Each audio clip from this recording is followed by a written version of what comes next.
Good afternoon. Good afternoon. It's Baldy here, the best football show. We're live here today. We're live. I'm here to take all your questions. I'm here to give you some answers. Whatever it is that, whatever team you support, I've watched all 14 games so far this week, from week 10, getting ready for week 11, which kicks off tomorrow night in South Philly. But this is the best football show. You can find this wherever you find your apps. You can download this free Odyssey app, like it, subscribe to it. You can follow me across every platform and social media. Love to interact when I have a chance, but I was posting a bunch of stuff up there today. But we got breaking news right here on the best football show, just literally within the last hour. The Indianapolis Colts, Shane Steichen, has decided to go back to Anthony Richardson. It's been a problem. They play the Jets in New York this weekend. The Jets were probably looking at one of their old teammates, Joe Flacco, and getting ready. But honestly, the quarterback position has not been strong throughout this first 10 weeks of the season for the Indianapolis Colts. They have thrown 12 interceptions and they fumbled 5 times. They've got 17 turnovers from the quarterback position with the Colts. It's killing them right now because defensively they're playing pretty good. They're in a lot of these games, and they're at a crossroads this season. And so they're putting Anthony Richardson back in the game. He's been benched for the last 2 weeks. So here we go. We got Anthony Richardson against the Jets, and who knows, what the Jets are going to do. They've got their own issues. Colts have their own issues. Both teams trying to get a W in the worst way. So that's the news here today. Well, look, the first question from Pete, like the Colts, they seem to have no sense of direction or leadership. They made a change from Anthony Richardson to Joe Flacco when Anthony got hurt the first time.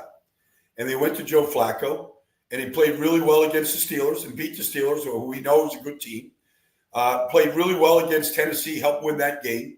Threw a fourth quarter touchdown pass to win the game. Played really well against Jacksonville in a loss. They put up 34 points, so they went to Joe Flacco. And then when Anthony Richardson came back and against Miami, and he tapped out, they didn't really have a choice. I guess it was the next week against Houston. He tapped out against Houston. They went to Joe, and they've lost 3 in a row. And I don't know if it's lack of leadership or direction. I think they have a lot of good leaders on that team. I think Quentin Nelson is a leader. I think Zaire Franklin is a leader. I think DeForest Buckner is a leader. I think they got a lot of good leaders. Kenny Moore is a great player. I mean, they lead by example. They got talent on that team. So they're trying to get that position fixed because, in 10 games now, 10 games at 4-6, 17 turnovers is too many. It's too many. They're on pace for almost 30 turnovers this season. So, they got to get that figured out. The Jets might be a good team to do it against. The Jets got wiped up by the Arizona Cardinals in every way you can get wiped up. They were outcoached, outplayed. Kyler Murray probably had one of his best games, if not his best game as a pro, running for 2 touchdowns, missing 2 throws the entire day against the Jets defense that seems to have just lost its way. And maybe you can point to just the coaching change, to go from Robert Saleh to Jeff Ulbrich. The defense doesn't look to be nearly as good as when Jeff Ulbrich just had to worry about the defense. So we'll see. All these teams that with 3 wins or 4 wins feel like whether you're the Jets, whether you're Indianapolis, Cincinnati, all these teams are all saying the same thing. There's still time. Okay. There might be. We've seen teams finish strong and win 6 in a row, 5 in a row with those kind of records and qualify for the playoffs. I mean, honestly, the Jets haven't given you any reason to believe through the entire season that they're a playoff team or could play like a playoff team. This league has been separated from the top teams to the bottom teams, which leads to this week 11. I've watched all 14 games from last weekend, and you could just see these teams that are really good right now. Buffalo is going to host Kansas City this week. It's a marquee matchup. Washington is going to go to South Philly tomorrow night and kick off Week 11 on Thursday Night Football against the Eagles, who are red hot. Baltimore is traveling to Pittsburgh this weekend. I mean, these games are fantastic games. They're playoff games.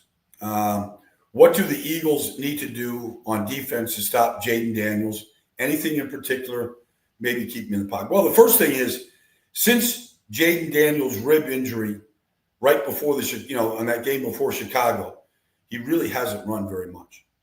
I think he needs to run more. He's an elite runner, whether it's a scramble or design runs. Now, he got hurt on that first play where he did get hurt. He got hurt, on a 46-yard run. But those are the kind of plays that if you don't have a game plan to stop read option, quarterback sweeps, the quarterback runs like Jalen Hurts runs, if you don't have a defensive place to stop it, they can kill you. They're hard to account for. The Eagles, now they beat up on a lot of bad teams. They beat Cincinnati. They beat Jacksonville. They beat Cleveland. They beat a lot of bad teams this year. And they got a nice record right now. They beat the Saints early in the year, week 3. Like they've stacked wins against bad teams. This is a good team. Washington is a good team. They lost on, a last couple minutes touchdown pass from Russell Wilson to Mike Williams to win, to lose that game 28-27. But they played great in that game. Made Pittsburgh earn everything that they got. They're a solid football team. They can run the ball. We'll see if Brian Robinson is healthy. The 2 rookie defensive backs for the Eagles, Cooper, have fixed the position. They fixed the right corner position. The rookie out of Toledo right now doesn't get beat, and he plays the game the right way. Doesn't panic with the ball in the air. Everybody can learn from him. And Cooper DeJean has fixed the slot corner position. Last year, that position was a mess for the Eagles. They played 5 different guys in the slot. None of them were any good. Cooper DeJean has stepped in and nailed that position. He's made a number of big plays, whether it's 4th down stops or fumble recoveries, you name it. Like, that guy is a tackler. He's big. He's physical. He's added a big component. The Eagles have fixed the linebacker position. I don't know how they knew that Zach Bond could play off the ball inside linebacker like he did at Wisconsin, but they were playing him out of position in New Orleans. Him and Nakobe Dean have nailed down that position. They've gotten a good rush right now. Nolan Smith is coming on. Bryce Huff, they figured out he's not a linebacker. He's a pass rush specialist. Jalen Carter is a beast. They get great play from Milton Williams and Josh Sweat. They look good. Now they're going to see a very good football team. The guy that has always hurt the Eagles has been Terry McLaurin. You heard him last year in both games. Both games, Washington scored 31 points against the Eagles. Like, this guy's speed has been, now he's going to see a rookie out there. I'm sure he's going to get tested. Jaden Daniels throws a great deep ball.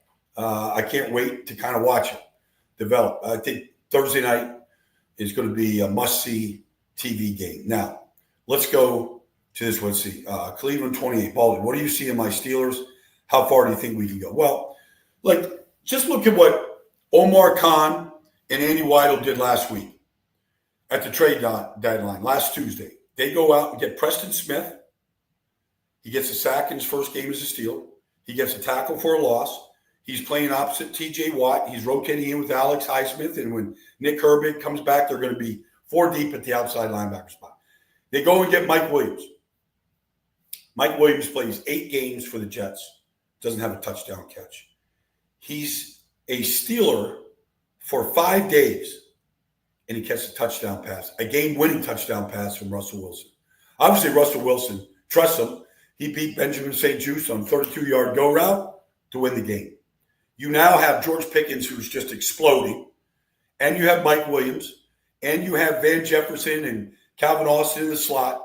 Now you have a running back trio, of Najee, Jalen, and Cordero, with a offensive coordinator in Arthur Smith, who likes to run the football. The offense makes sense. It really does. They've got big receivers along with Freiermuth at tight end. I mean, Russell Wilson is playing the best football he has played in probably since circa 2019.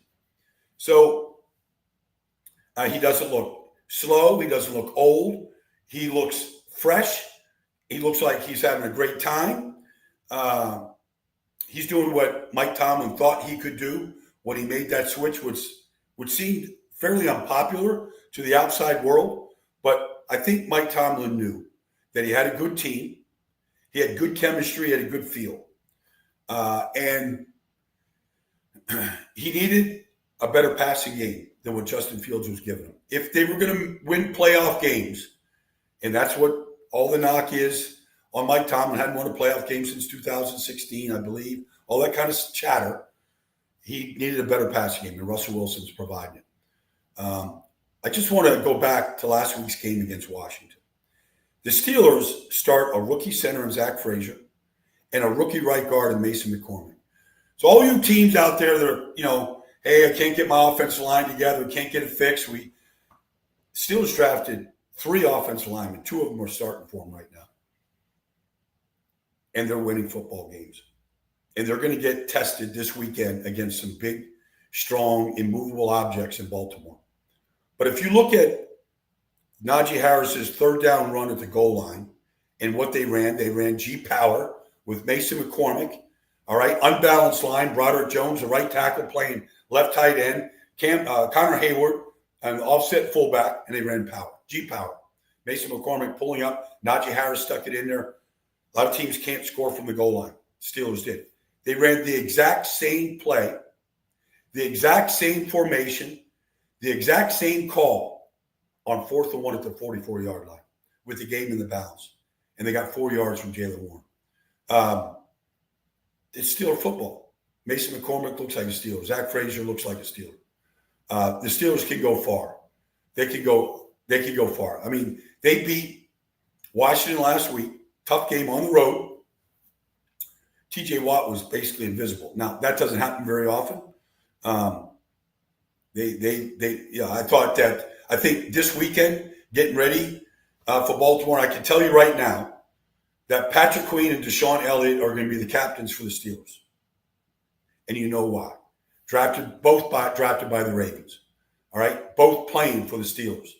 Both of them drafted by the Ravens, given up for by the Ravens, have moved on. Deshaun Elliott leads the team in tackles. Patrick Queen had his best game as a Steeler last week. They'll be the captains for this week's game. Baldy, what is the biggest change with the Chargers defense? Well, first of all, okay, great question. Mayor of Boltsville, all right? I like it. What's the biggest difference with the Chargers defense compared to when Brandon Staley was setting up the D? First of all, they tackle. They're a good tackling team. Second of all, they don't give up easy touchdowns. You earn touchdowns against the Chargers. Thirdly, they are a physical team. I mean, their defensive tackle position is physical. They fixed the linebacking core. The guys they had in there had no idea how to find the football. I don't want to go through any of the names that Brandon Staley had because there was a number of them. You know who their names are if you're from Boltsville. But right now, Perriman and Henley are outstanding. Henley is a stud. What was he? A 3rd-round pick last year? Dayon Henley is like, I'm going to do a breakdown on him when I finish this thing here today. But you're going to see Henley. But that's that. And then the offense under Greg Roman just makes sense. I formation. You put Matlock at fullback. You either put Gus Edwards or, Dobbins back there, dotting the I. Power I. Fake the power I. Throw back, to the quarterback, Herbie, and you get a shot down the field of Josh Palmer for 38 yards. And Herbie, ran for a touchdown, ran for a couple of first downs last week. I think you got to integrate Herbert into the run game more because he's really good. The 4 yard, they don't go for it on 4th downs. I think they were 2 for 4 going into last week's games on 4th down. At 4th and goal at the 4, they had the timeout. I think you've seen it on social media. Like, there's Harbaugh being Harbaugh. He's like telling Herbert to act like you're throwing the ball. We want Tennessee to think we're throwing it on 4th and 4. And they ran a quarterback keeper. And Herbert scored the touchdown on 4th and 4. They're just so solid. But defensively, they tackle better. They're not giving up touchdowns. They've been starting 2 rookie corners, 2 fifth-round picks on the outside. They're not giving up touchdowns. That's the biggest difference. Staley's defense, they didn't tackle well, and they gave up ridiculous touchdowns. And they broke down the back end because of whatever. Communication breakdowns, whatever it was. It was over and over and over again. And it was hard to watch. Thoughts on Caleb Williams going forward? Well, look, Caleb's the first. Look, they fired Shane Waldron, and he probably should have been fired. But it's because I thought the design was poor. Outside of a couple wins in the middle earlier this year, I thought the offense largely didn't make sense. The passing game didn't make sense. Caleb has not played well. Washington didn't play well. Arizona didn't play well. Last week was awful against the Patriots. But so was the design of the offense. The week before in Arizona, after, Cole Kmet had 2 touchdown catches over in Europe, in that game in London. I don't even know if they targeted him against Arizona. It made no sense. But, they were 1 for 14 on third downs last week. I don't know. They were in bunch formation. Usually bunch formation against man coverage that the Patriots were playing. You're going to get somebody rubbed free. They didn't do any of that. Like, the design out of the bunch made no sense. The effort on some of the receivers to win their one-on-one matchups wasn't good. And Caleb was bad, and he held the ball a long time when there's chances to make throws. So I thought there was a lot of culprits in on it, on what's going on. Last year, look, some of these coaching changes, they made one with the Raiders, making one here in Chicago last year. Around this time, Buffalo elevated Joe Brady, the offense coordinator. And it was exactly the right thing to do because that team has won a whole lot of football games since they made that change. And the offense is really good. And Kansas City will now find out about that. So we'll see. We'll see if the change does good. But I thought the offense early in the year, 3rd and 3s, are taking these go shots, down the field, these fade go routes, spray fades, 30 yards down the field on 3rd and 3s. Like, some of these decisions and calls didn't make sense. They got away from that a little bit. They started winning a few games. But anyways, it's probably for the best. What advice would you give the Cincinnati Bengals coaching staff? Well, look, they're at full strength defensively. So Lou Anarumo is a quality defense coordinator. They got to start taking the ball away, giving the ball back to Joe Burrow. Joe Burrow is better when T. Higgins is in the lineup. They can put up 35, 38 points against Baltimore, but if you're just giving up big plays to the Ravens, you lose those games. The one game that, at home against the Eagles, they scored 17 points. It wasn't just the defense. The offense didn't play well. So, look, Joe Burrow is a great player. Nobody's going to dispute that. He's having a great season. But you can't just play offense. You got to take the ball away. You got to play complementary. Your special teams, they had a chance to beat the Ravens week 5. And, the rookie punter, Rico, he drops the snap. And, McPherson doesn't have a chance to kick the kick. And a chance, so it's everything. It's everything right now. So there's still time. They got 4 wins. They got to get to 9. So, what they got to do? They've got to put together – they got to find 6 wins, probably. Probably got to get to 10. So you got to find 6 wins. That means there's no margin for error. And Joe Burrow talked about that week 5 with me. He said, we got to be perfect, meaning there's no margin for error. Like, if a team takes the air out of the ball and runs it against our defense, and I got 8 possessions, we got to score on 6 of them, maybe 7 of them. Not always touchdowns, but you got to score. So the advice is don't hang your head. Everything can change in an instant. There's still time. There's just less margin for error with the Bengals. In fact, if I pull up their schedule right now, not that that does any good to look ahead like that, but if you just look at them right now and you go, okay, here we go. So, you lose on Thursday night to Baltimore. Look, I mean, they got to go to the Chargers. The Chargers, the way they play, they sometimes limit you to 8 possessions. That's what they did in Tennessee last week. And then they play Pittsburgh, right, at home. So, and then they go on the road to Dallas and Tennessee, which are winnable games. Who knows? And Cleveland. So you got 3 really winnable games, but you got 2 tough opponents coming up here. You've got the Chargers on the road, across the country, against the best defensive football. Okay. And then you get the Steelers at home.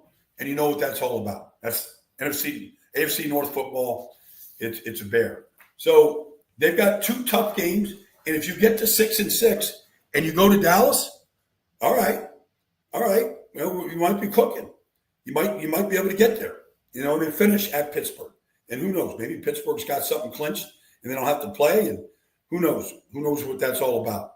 But, this is a tough game, really tough game against a well-coached team that doesn't beat themselves. So, Joe Burrow, has got to play one of those type of games, where, he's got 24 touchdown passes in the season. Probably needs to throw 4. And let's face it, the Chargers don't give up those kind of plays. Let's look. Let's see. What do I think about Darren Rizzi? Well, look, I challenge Darren Rizzi, obviously, as the interim head coach with the New Orleans Saints. He was the special teams coordinator. He was the interim head coach in Miami. He was the interim head coach in New Orleans. So he's had that role for different coaches. They stopped a 7-game losing streak last week. And let's face it, they pick up guys off the street. Marquez Valdez-Scantling goes out there, catches 2 touchdown passes, including a 67-yard pass that led to a 2-yard touchdown catch. They don't win that game without him. They picked him up, a couple weeks ago, and Olave and all these guys, Rashid Shaheed, they all got hurt. So here he steps in, he steps up. But I challenge any analyst to tell me some of the guys in that roster, Jordan Mims, Sal DeVeri, you tell me who some of these guys are. Because Udo in there at left tackle at times last week. The good thing about special team coaches, and we have seen this in the past, is they interact with every player on the team. It could be field goal block, starting defense. It could be punt safe with your starting defense out there. It can be field goal and extra point. You could have your starters out there. You could have the hands team on a kickoff onside kick. Like the special team coaches literally talk to all 53 players on the team. So I think when you get to know Darren Rizzi, you can see why coaches have made him the interim head coach. He gets your attention. He looks you in the eye. He speaks directly to you. He treats you like a pro. So the Saints beat a good Falcon team, first place Falcon team. And they didn't fold. And they found plays. They got enough out of Kamara. He had, 20-something touches, 110 total yards. It wasn't great, but he got a big screen play for 38 yards and set up a score. So congratulations to Darren Rizzi. Like, hats off. That's not easy. You take a team that's lost 7 in a row, hasn't won since week 2, and finds a win, in his first job as a head coach. So more power to you.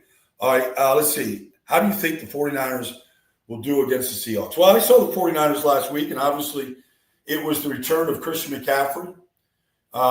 He had 19 touches for 107 yards, a big explosive pass play in the passing game, which was a big play in that game.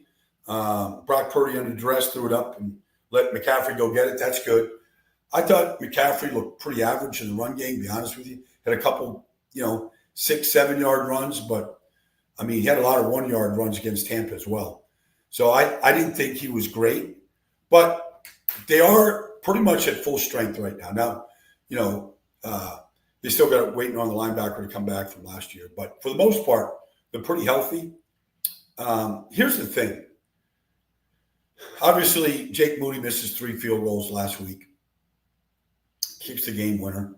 Their special teams are a disaster. They have a muff punt last week in the third quarter. Bucks recover it, score a touchdown, tie the game up. Like, this has been going on all year. Like, special team gaffes. You just wonder, okay, is it going to get fixed? Is it going to stop? Well, it keeps showing up in different ways. It's a problem area for this football team. I don't think the defense is great. It'll help to get Travis Ward back. It's a tragic situation. They've gotten good play from Malik Mustafa. They've gotten good play from Bernardo Green. Young guys. It's a good rookie class. Really good rookie class. You look at Garendo and Pooney and, last week, Ricky Pearsall gets in the first touchdown pass. The rookie class is stepping up. So hats off. Like, those guys are contributing. I think they're a better team than the Seahawks. But if Seattle has DK back and Kenneth Walker's healthy, the offensive line just isn't great. That's the weak spot. But Geno can play. He's got options. I think they have shown signs. They just cut their starting middle linebacker just because it's been slow and it hasn't been great at that position. The secondary has given up big plays. I think the 49ers are a better team, but this is huge this week. Are they 5-4? Are they going to put a streak together like they did after the bye week last year when, they had lost 3 in a row? They had a bye. They went a month without winning a game, and they came back after the bye, and they won 6 in a row. And they, ran away with the division. I don't know that they're good enough yet to do that. But if Pearsall really steps up into that Ayuk role, if the defense begins to take the ball away with regularity and they stop the special team gaffes, I believe they can still win this division. But the Seahawks believe they can make the playoffs if they beat the 49ers too. We're 10 weeks in, and we still aren't sure how good the Broncos are. Well, look, they outplayed Kansas City for 59 minutes and 59 seconds last week, and they lost on a blocked field goal. Credit the Chiefs. They had a good overload. They attacked the weakness in the protection. They overloaded to that side, and they blocked the field goal, game-winning field goal.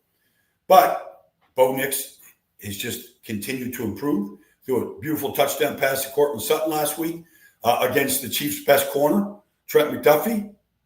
The guy's not making a lot of mistakes. He's a factor in the run game. They got Estime back in there at running back. They wanted a big, powerful running back. He gave them that. I think the Broncos, because defensively they're very good. I can't see 3 teams right now from the AFC West. So they're going to have to leapfrog the Chargers. So they can. The Chargers are a very sound team. And we'll see. Cincinnati goes out there and beats them this week, and Denver gets back on them. Look, Denver just went to Baltimore and to Kansas City. Like, nobody's had a tougher road schedule this year than those 2 games. But they got a lot of winnable games coming up. If you look at them right now, you go, okay. They've got the Atlanta Falcons at home. They just got beat by the Saints. Then they go to the Raiders, who are a mess. They play Cleveland and Indy at home. Like, there's a lot of wins on the schedule for Denver. Sean's doing a good job. And I don't think the quarterback's going to fall apart. So that's a prelude and a look at week 11. Honestly, this looks like playoff weekend.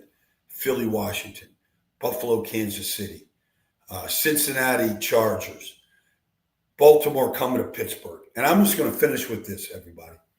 I get a chance to announce games every weekend. And I'm down the field before the game, talking to the players, getting the vibe of the stadium, both teams, talking to all the players and coaches.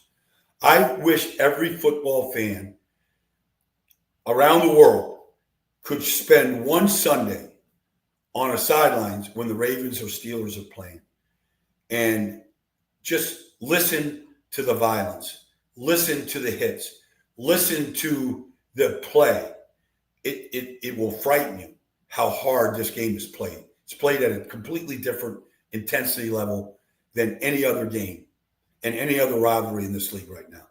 So that's my look to Week 11. I will be back with you. Let's meet on Friday morning sometime after the Eagles and the Commanders play for first place in the NFC East. Thanks for joining me, everybody. This has been the Best Football Show.